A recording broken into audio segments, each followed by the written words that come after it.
There he goes. Using DPS potion. Let's see some fireworks.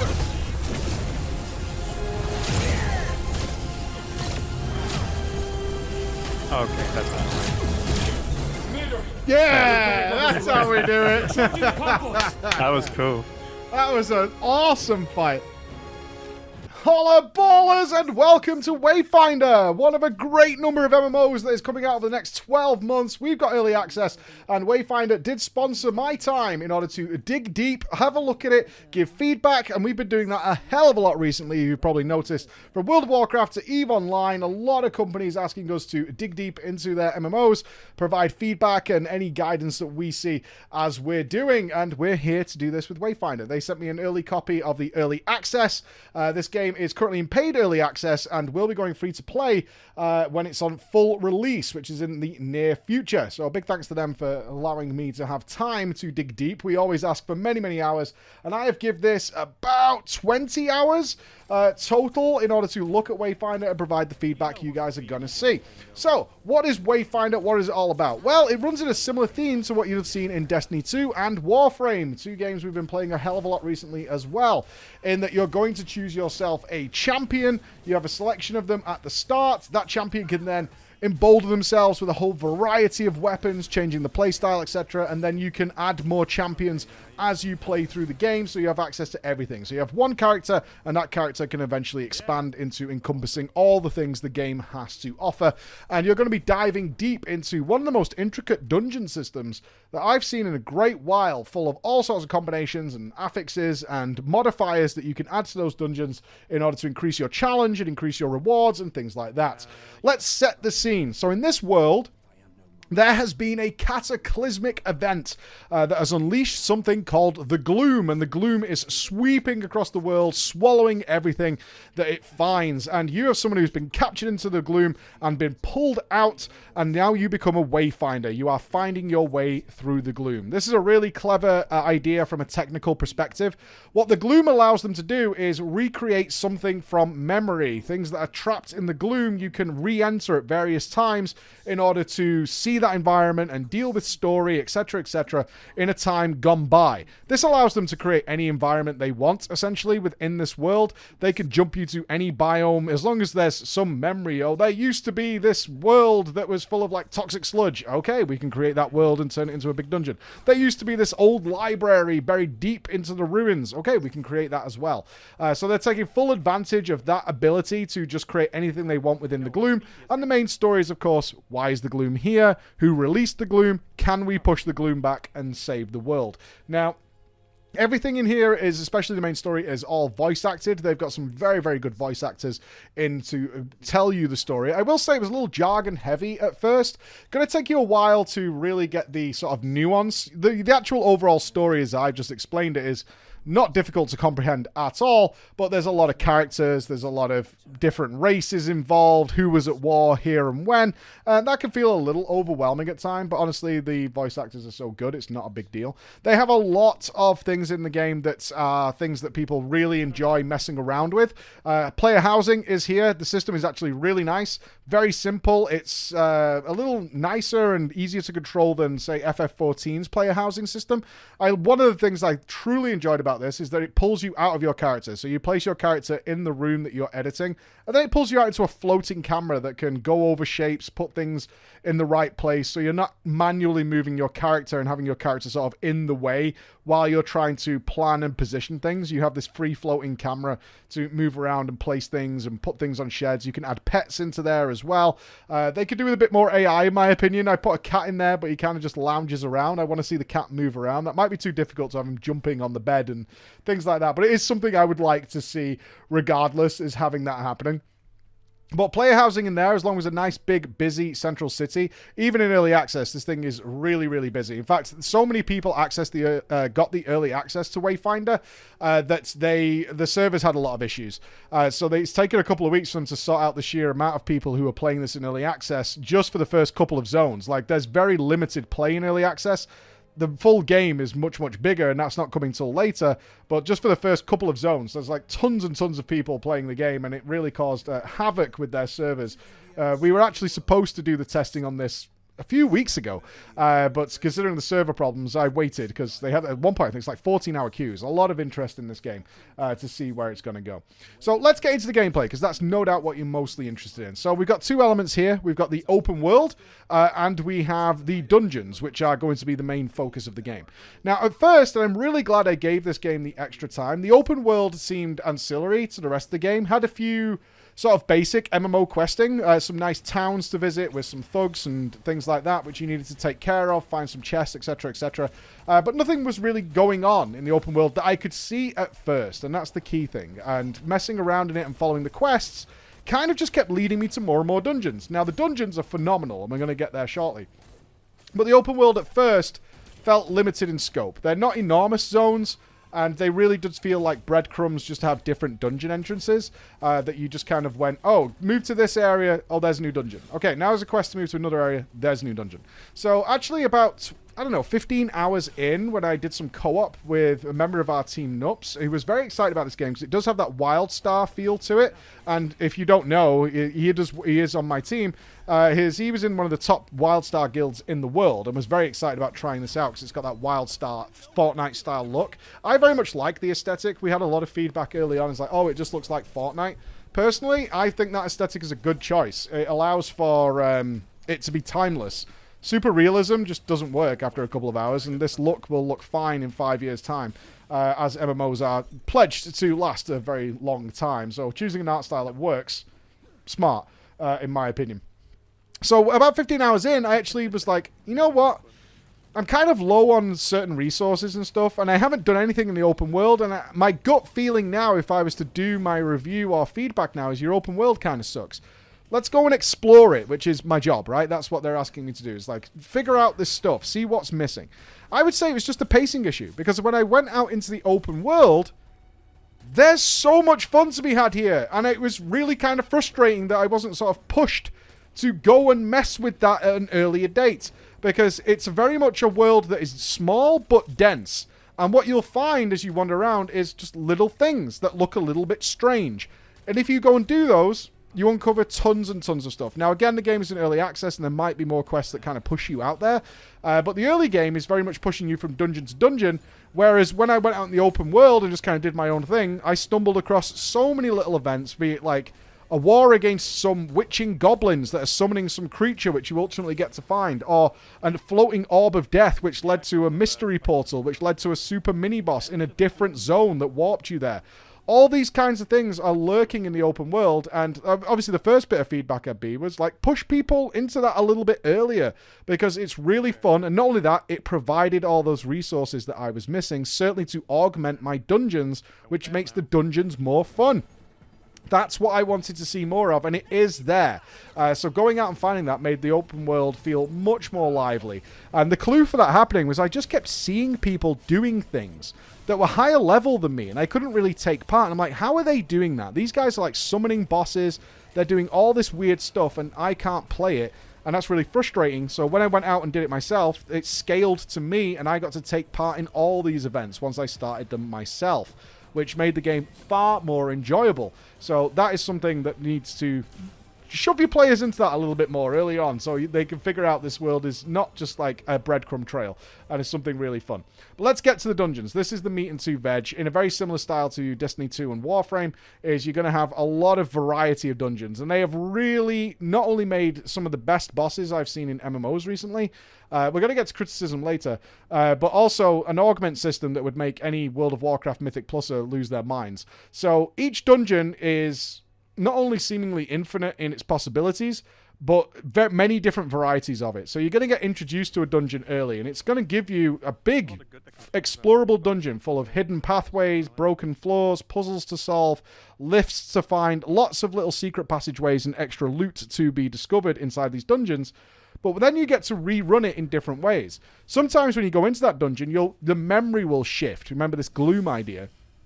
And you'll actually encounter a massive beast that was lurking there at some point in time in that same dungeon.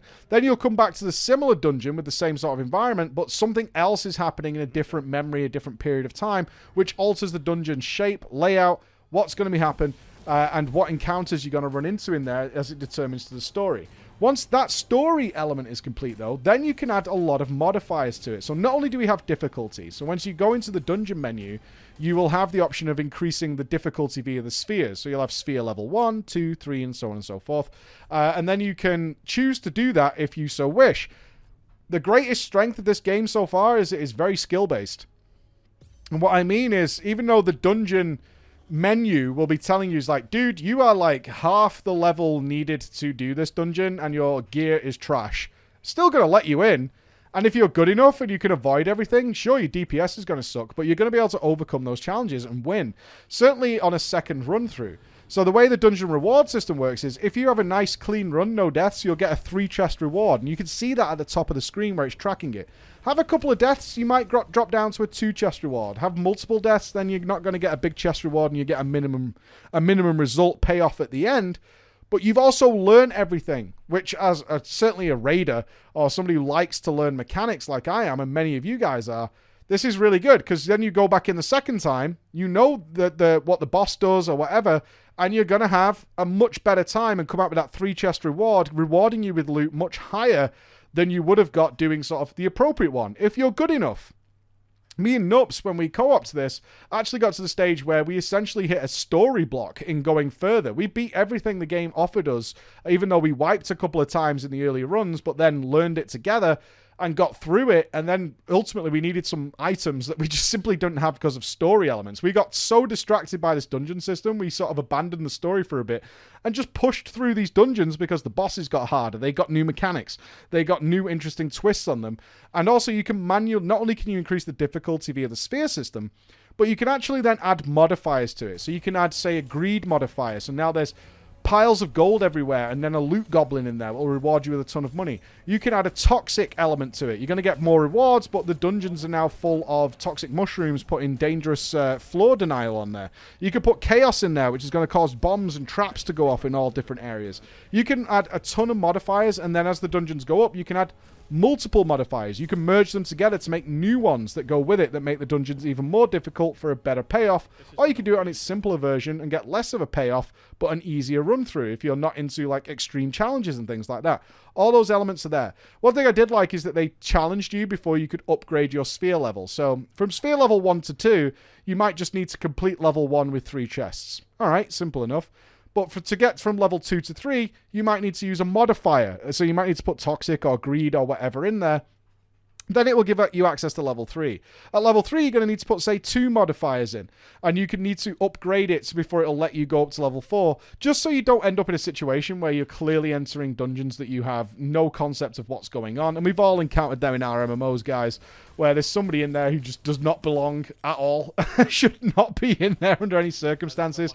So it naturally sort of gates that by saying, okay, you can go to the next one once you've understood how modifiers work. Once you've understood how this works. And not only that, once you're inside, you can modify your dungeons even more by giving yourself damage boost, speed boost, damage reduction, those kinds of things to protect you depending on what this dungeon needs. And you can clearly see, as this scales up, that you're going to be like, okay, we need to be more defensive here. We don't need to be pure offense. Maybe speed is actually the element that's going to allow us to overcome these challenges.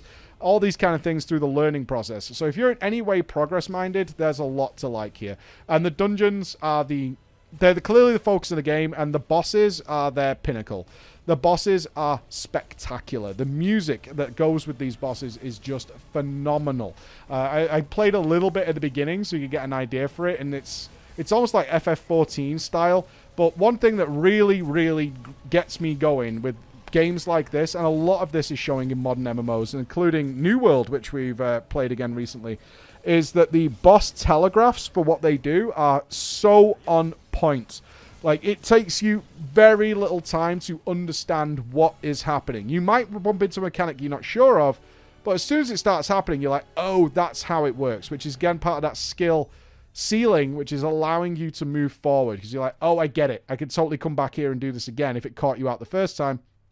But in nearly all occasions, with the high mobility your characters have, truly tremendous. So in terms of the characters you're playing, I'm playing the rifle character, which has a big ultimate that shoots me backwards and does massive damage. I can also throw oil onto an AoE on the floor, and then I can ignite that to burn everything and slow everything down. Great for crowd control.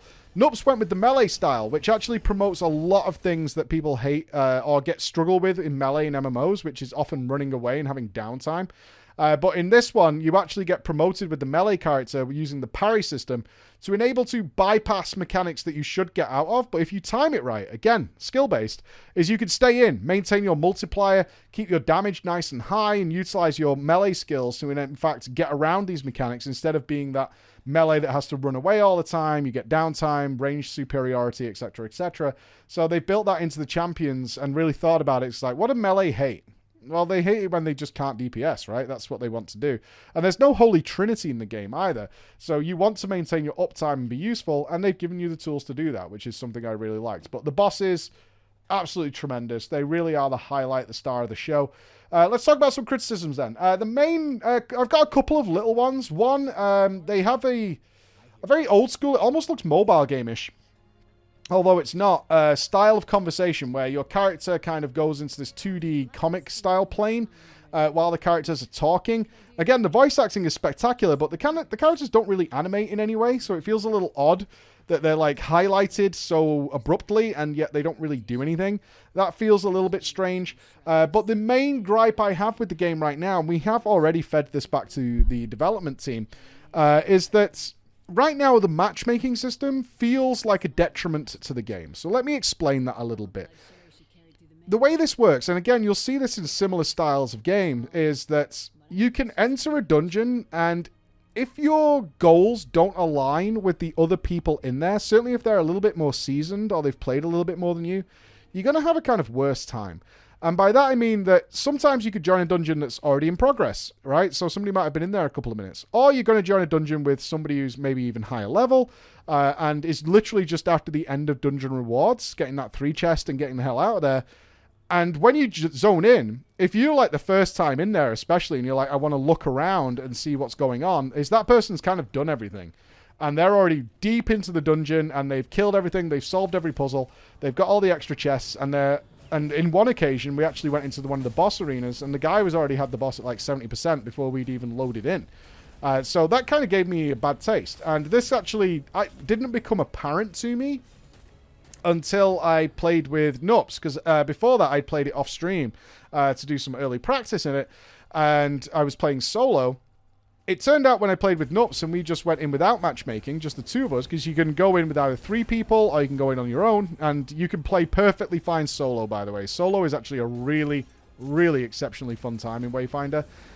Is we were both exploring and we bumped into things that I hadn't seen, even though I'd already done that dungeon 5 times already.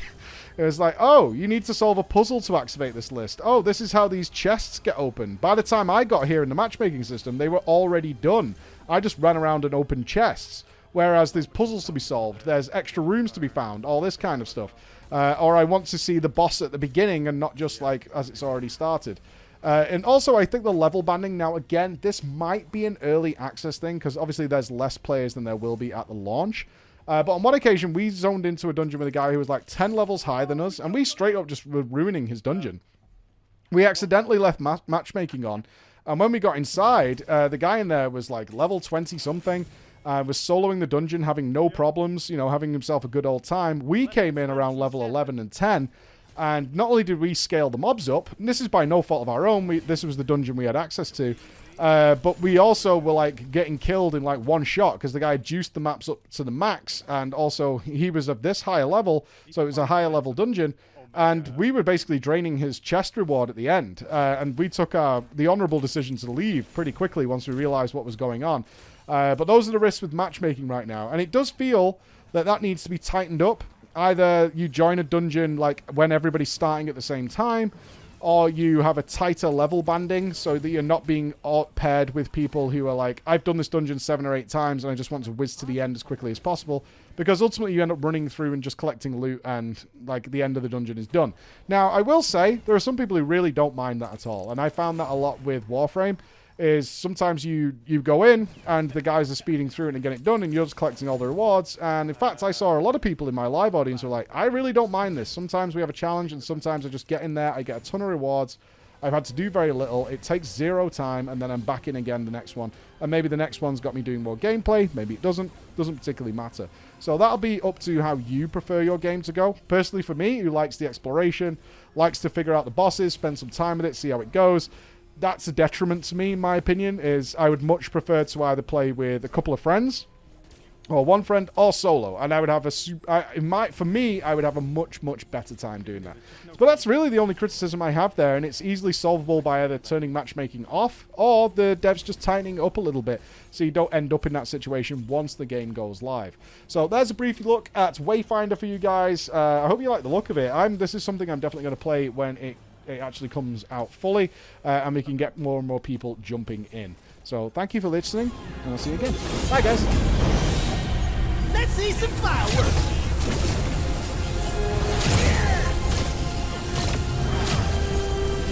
Okay, that's not Leader, There we your go. panic levels are rising. They're charging the complex. That was cool.